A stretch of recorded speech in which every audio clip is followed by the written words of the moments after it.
I ran marketing departments in corporate America for 10 years and then ran a digital agency for over another 10 years. So I know the roadmap to online success, and that formula always includes producing content to share your message, from your marketing message to sales and delivery. Hi, I'm Jennifer Neal, and you're listening to the Content Toolbox. I believe the secret to finding and creating raving fans online is through you. In building relationships through stories that share who you really are, create genuine, crazy, raving fans that keep begging you to take their money. And on this podcast, we'll be talking strategies, tactics, tips, and more with myself and other industry experts. So buckle up and start your engines, because it's go time. All right, today we are talking about content in delivery, namely in terms of membership sites and serving up your knowledge in a way that people actually want to consume it.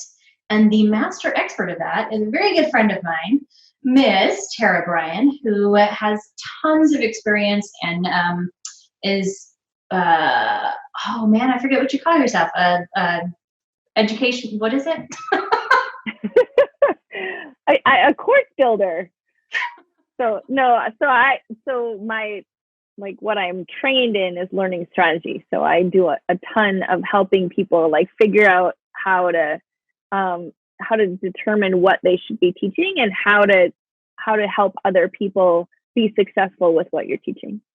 Oh, perfect. But everybody, welcome, Tara. Thank you. I'm so happy to be here. Tara, I know you just started talking a little bit about, but go ahead and give us kind of a quick overview of all of your background so people know just how super smart you are. Awesome. I love that. All right. So I have been helping companies and individuals create online learning for like over 20 years, which is mind-boggling to think about. But I really specialize in helping subject matter experts and people who want to get their message out of their head and into a package format, primarily online, to really be able to produce results for people. So by creating an online course and being intentional about creating results, like what happens, like you get raving fans and you get people who are super excited about working with you, and they actually in turn then become successful. So I have been doing that for actually some of the largest brands in the US for like over 20 years. So I have been transitioning for the past, maybe 10 or 11 years to also helping small business owners, service-based businesses, one-on-one service-based people really be able to repackage their message. So right now, that's actually a huge focus that I have in helping people who like their businesses have like either closed or they can't physically help people right now with everything that's going on. How do they pivot quickly in order to get online? So doing a lot of that work right now as well. So yeah, that's a little bit about my background. Yeah, so important, even especially right now amidst all the weirdness that we're living. So this is being filmed in the middle of lockdown season. So. That we're going to call it now, like it's going to be an annual thing, I bet. Yeah, gosh, let's hope not. So Tara, tell me a little bit about how you got involved in instructional design. See, I knew it would come back to me. Oh, that's what it was. Okay, got it. Yeah. That's kind of an interesting story. So I originally decided that I should be a teacher because I really loved helping people be successful, right? Like I love that light bulb that goes off. And so of course, for some reason that I thought that like teaching kids would be the way that would happen for me. And that didn't really go very well for lots of different reasons. But what that did was it started me down the journey of finding instructional design, as you're calling it, where I could go and help people in companies actually be more successful doing their job. And so I fell in love with that, of really helping people to be able to do their jobs well, so they could succeed and they could do better. And then I kind of was a closet computer nerd. like, you may not know this about me, Jen. Like, I was a closet computer nerd for a very long time. And then this thing called e-learning happened, which was basically like teaching online. And when that became a thing, I was like, whoa! Like, just, it was like, you know, heaven for me. It was like I was a little kid in a candy store. So that was how I got started. Was I was just in love with helping people be successful and all things online technology, and got super geeky. Did the traditional corporate route, and did that for many years, but always sort of had this sort of fire in me to go and help more companies make a bigger impact, and then also be able to help other people, right? Like, other than companies, so small businesses and people who are really entrepreneurial. And then went out on my own 15 and a half years ago, and started an agency where I really was able to impact more people, and then have created my own courses over time and all of that. So that is my background. Like, I am in the trenches doing this every single day because I love it. And I love like helping people really, like, I don't know, just like get all of that expertise out of their head so they can help other people be successful. So that is my jam. That's my thing. So that's a little bit about my background. I love it. And Tara and I have spent many hours talking about this stuff together, because we're both nerds from like the different side of the coin. Is that in my agency life, I didn't want to actually be the one to extract all of this stuff out of people's heads. But once it was there, then I would build it and make it look great and put it all together. And Tara doesn't want any of the building part, but she's a wizard at pulling all the stuff out. So I love that. We're like the perfect pair. Yes. When we met, it was perfect. Yes, for sure. All right. So talking about courses, because a lot of people, like you said, are even before all of this kind of new online world, I think it's just going to continue escalating, is that e-learning. And there's a difference that we've had this conversation many times, but there's a difference between, oh, I want to teach people how to do this, and I'm just going to set up my phone and talk as the thoughts come to me, versus actually organizing your content into a course progression, a learning path, a journey, whatever the thing is that we're saying their customers are going through. But it actually makes a difference. So let's talk about the importance of that. Yeah, I mean, one of the key strategies to making sure that the course that you're creating is going to be successful is really identifying the result that you can get for someone, right? So it's really focused on, like, what's the end game? How do they win? And what does that look like? So that's the most critical thing, other than, like, who are you going to be creating the course for? That's pretty important, right? So who are you creating the course for? What's the result that they need in order to be successful, right? Because people need to learn something new because they have a challenge, or they have a problem, or they have something that they want to do differently than they're doing today. And so as an expert, like, you're the best person to give them that answer. And so one of the things to think about is, like, not just like giving them everything that's in your head, but really being intentional about what's the path that you can take them on. Like, what's the fastest path that you can take them on to that result so they can be successful. And that's what's going to be the difference between a really good course where you have people who are continuing to be with you and getting the results that you want them to have, and the people who just, like, fall off because it's just too much, right? Like, they're consuming too many calories to try and figure out what your message is. So it's really that success path that will help your learners be successful. That really is the difference between an awesome course that will grow and scale, and one that just won't probably go anywhere.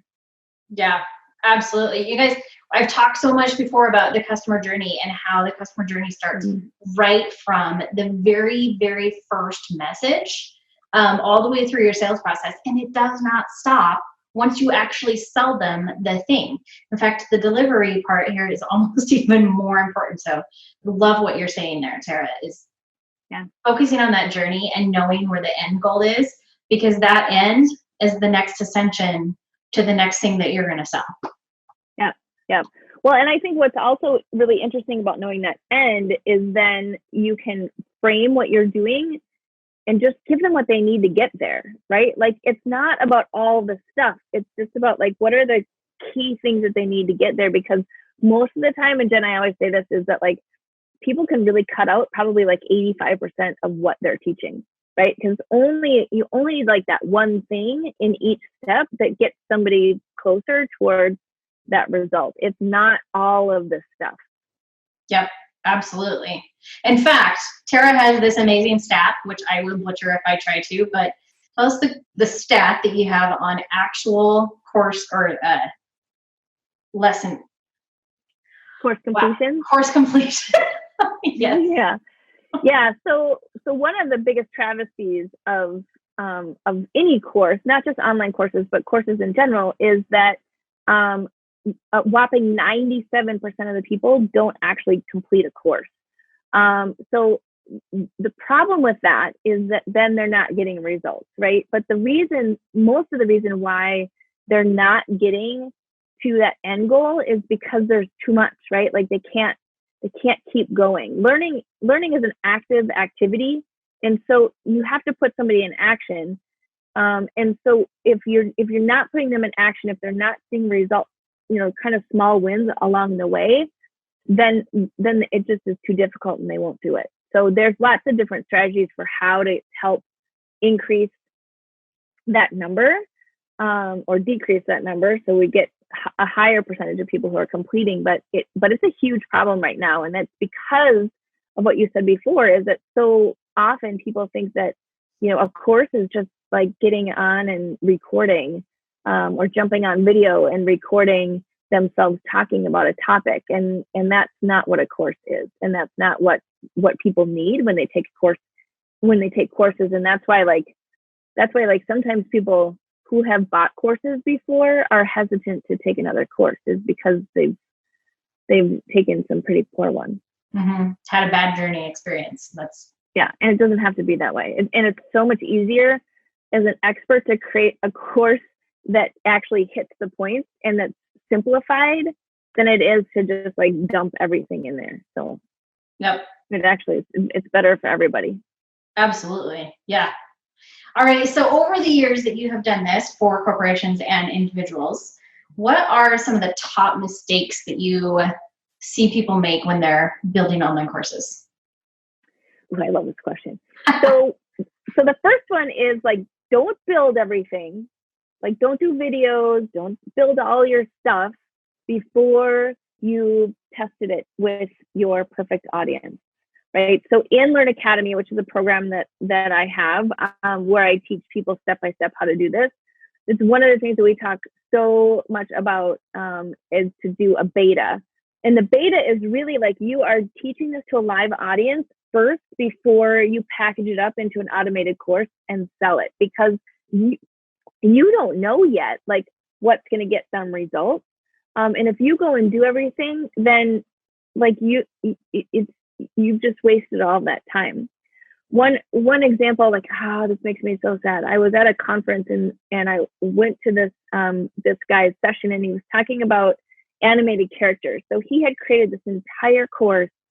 Can't remember what the topic was, selling insurance or something. It was a very boring topic, but he had created this entire course with animated characters, and it was all like super high end, super engaging, and it was awesome.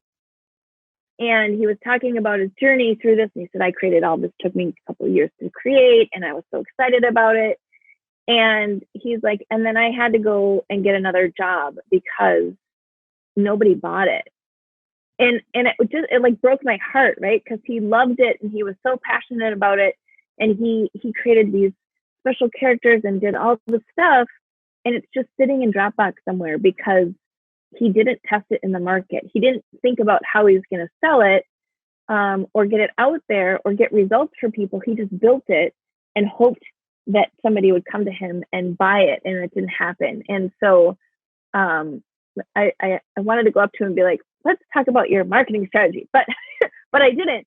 But it's such a great reminder, because so often we think that it has to be created in order to teach it and to sell it, and that's not necessarily the case.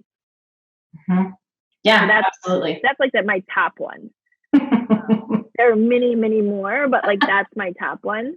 And then the one I already said before, which is cut the content, right? Like you really only need the one or two things along the path that will help somebody be successful. You don't need to give them everything, because as experts, like we want to just give them everything that like we're excited about, and they only really need what they need to be successful, which isn't necessarily what we think they need at that point, right?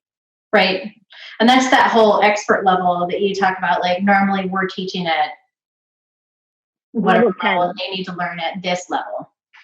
Yeah. So we talk about the experts continuum, and as an expert, like you're at a 10, right? Everything is like super automatic, and you like just do it naturally. But your learners are usually like at a 2 or a 3, and so they only really need to get to a 4 or 5. They don't need to get to a 10, and so that's exactly what that is just teach them what they need, and then they'll be ready to learn more. And go on a further journey with you, but they don't need to go from like a 1 or a 2 all the way to a 10. It's not necessary, and they're going to get overwhelmed, and then they're going to drop out. Yeah, absolutely. So when people are looking at kind of starting to break down your content, I'm even here, like instead of a complete masterclass where you're going to go from like 0 to you can sell this as your own thing. Maybe that becomes separate courses and separate things that you're taking them through each different journey from 1 to 3, 1 to 3, 1 to 3 before they actually can get to level 10. Yeah, I mean, it depends on the result, right? Like it depends on the result in where you need to get them. The challenge is that like it may not be like the final result. They may just need this little result to, like, if you think about like if you want to earn, $0 to $10,000, right? Or ultimately you want to earn $1 million, right? And you're at 0, right? Like you would look at 0 to 10 or 0 to 50 or 0 to 100,000 or something like that, right? It would be very difficult to create a course to be like, I'm going to take you from 0 to 1 million. Here you go. Let's like, that's so much, right? And so somebody just goes, I can't even imagine myself going from 0 to 1 million, first of all. And second of all, like that feels like it's so big that maybe I shouldn't try, right? Because it seems so big. And so if you break it down and you look at, okay, what's realistic? Is it going to 5 figures? Is it going to 6 figures? Like what's that first step? And then what happens is when they get there, then they're going to be ready to take the next step, right? But going from 0 to 1 million is like, for most people, not everybody, but for most people, that's like super overwhelming. And so the result you need to get them is just to get on the path, right? And the path it depends on how you define it, right? But the path is like maybe 5 figures, right? Like if they can have a 5-figure month, maybe that's what is a huge win for them. And that's the result that they're looking for. Yep. And so it's just breaking it off into those pieces, where then it just is something that you're just moving the target closer to them so they can win. Yep. I love it. Bite-sized pieces. Okay, so let's get really tactical here for a minute. The best place to even start, if you're considering doing an online course, I'm going to say, having been through the content, is to go through Learn Academy. But 100%. Are there a few tips in terms of even organizing thought process? Because I know a lot of people jump right into tactical of like, where do I need to host it? How long do they need to be? What do I need to put in it? But can you maybe give kind of some getting started tips, just even in terms of organizing inside your own head? Yeah. So the place that we start is really just thinking about what your framework is, right? And your framework is, again, like, who do you want to serve? What result can you give them? And then what's the path they need in order to get there? So that's literally where we start, is like, what's your expertise? Who do you want to serve? And what's the result that you can give them? And then those small little steps along the path. And it's usually like 5 to 8 steps, right? So we do all of that before we talk about where we're hosting it or how we're hosting it or how we're selling it or how we're marketing it or what videos we're creating or what video camera, like all of that is not necessary to even take any brain space at this point. Because the first thing is like, what is your framework? And even when I'm working with small business owners and people who are doing coaching or consulting, or even if they have a full service agency, sometimes they don't have their framework articulated enough where they have that clear result. And so that's really where we start, is just really looking at that. Once you get that out of your head and into something that is a tangible result, it's super easy to teach it, because you already, like, it's like, here are the steps, here are the chunks, and you're an expert at those already. And so it becomes super easy to do that.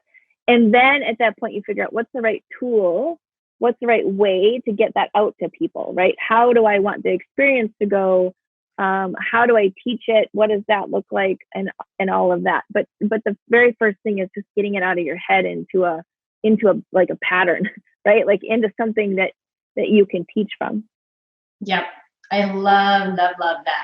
And that's, you and I have had also many conversations about where do you host and what are we going to do? And the truth of the matter is, until you have a like 6-figure a month site, a lot of those questions don't really matter. What matters more is having your content in a way that's going to make changes and get the result.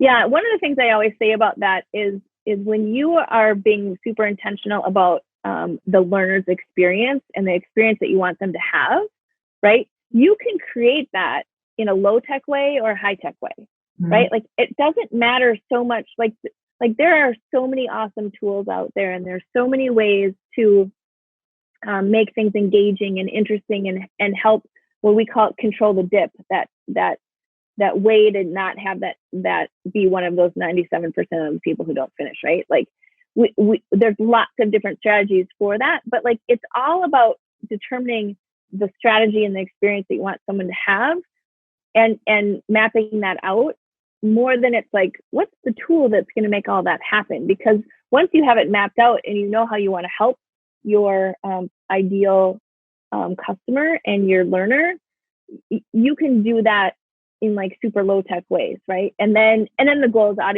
obviously to automate it and scale it so it takes up less of your time. But at first, it's just about like, what is that experience that I want to create, and how do I help somebody be successful? Yep, absolutely. And a couple of those strategies and ways to control the dip, I think some of the most common ones that come up, at least for me, is gamification and community. So I don't want to go super deep into those, but do you want to touch on like the importance of how those, like the role that those can play into courses and at what level? Yeah, for sure. So yeah, so those are two of the strategies that we talk about when we're talking about controlling the dip. Gamification is when you take game elements and add them into a learning experience. And really, at the essence, what this means is that you are rewarding people for taking action, is really what that means. So there's lots of different strategies. There's badges and leaderboards and rewards and recognition and all of that, right? Like if you think about, say you have kids and, one of your kids, competes in something and they get a trophy, right? It's like that. That's gamification. And so what we can do is we can actually automate all of that through these tools. And so what happens is like somebody takes action and they do something and you're saying, great job, and you're rewarding them. That's gamification. What that does is it helps people stay motivated throughout the process. And like there's some people who are super competitive and they need that in order to keep moving. Some people don't. But everyone always likes some type of reward or recognition for what they're doing. And again, that could be super low tech, right? You have somebody in your course and you notice that they've done something. You just acknowledge that they've done it. Like, oh my gosh, like good job. I saw that you did that, or you did that worksheet or that assignment. I'm super proud of you for doing that and taking action. Like, that's what it is. It's just gamification allows you to do that without you actually physically having to do it. So that's the beauty of gamification. The second one is community. And community is super important because people want to be connected. So if people feel connected and they feel like they have accountability, they feel like they have other people who are in it with them, it helps to strengthen that sense of responsibility, that sense of commitment to the course, is because other people are doing it at the same time. So those are like super good ways to control the dip. Again, all of those can be done with an offline strategy as well as an automated strategy. So when you're first getting started, like to Jen's point, like just focus on, kind of your time, right? In terms of being able to follow up and do those different things. And then eventually when it gets to the point where you're growing and scaling, you don't want to do that anymore because it can take up way too much of your time. And so that's when we start to automate it using the different tools. Right. But it's just being really intentional about just acknowledging. I mean, that's all people want, is just to be acknowledged for their effort. Yep. Okay, so I'm going to sum this up here a little bit, is get the stuff out of your head, simplify, and get it out there. And don't worry about all the tech and all the automation and all that stuff. Just simplify, bring it down, get it out there. Perfect place to start, right? And absolutely. Do a beta, test it with real people. Yep. Okay, so any other major hurdles or anything that you have seen that you would recommend to people to avoid or not go down these rabbit holes when they're first getting started, no matter what level of business, which I love? It doesn't matter if you're just getting started or you're already experienced. When you're just starting with a course, you're just starting. So any other recommendations that you would recommend for or against? That's a really good question. I mean, I think we hit on a lot of the big ones. I think that the other big thing, we've kind of touched on it a little bit, but it's just like all the tech, right? Like, don't get overwhelmed by all the tech. Just keep it super simple. When you're ready, the right solutions will show up. And I think that with all my students, that's one of the things that we emphasize is, like, they try and force the process. So content is one of them that I know you guys have learned tons about from Jen, but like, content is one thing. Like, I don't have a big list. I don't have a lot of people that I can have in my live class. And I don't have all these people like banging on my door waiting to get into my course.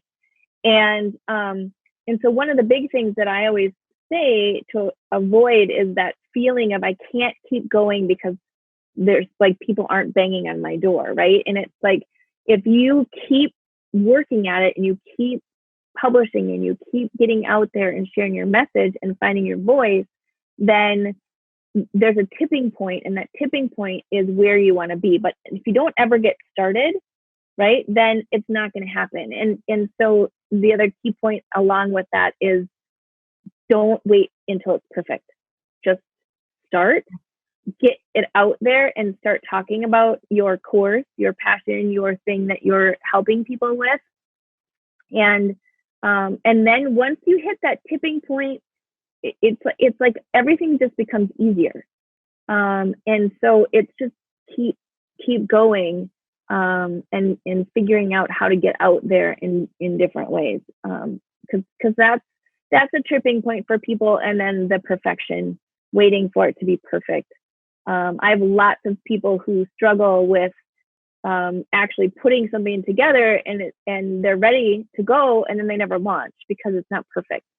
And so I work a lot with people on just start.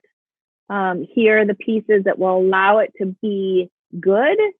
And it's not going to be perfect until you start doing it, right? Like, perfect becomes the process from action. It doesn't, like, you don't start being perfect because you don't know how to evolve it yet. So those are I think the other just kind of sort of parting things that I would say is is just start taking action and don't worry about it being perfect. I love that. Yeah, and that is so, so true.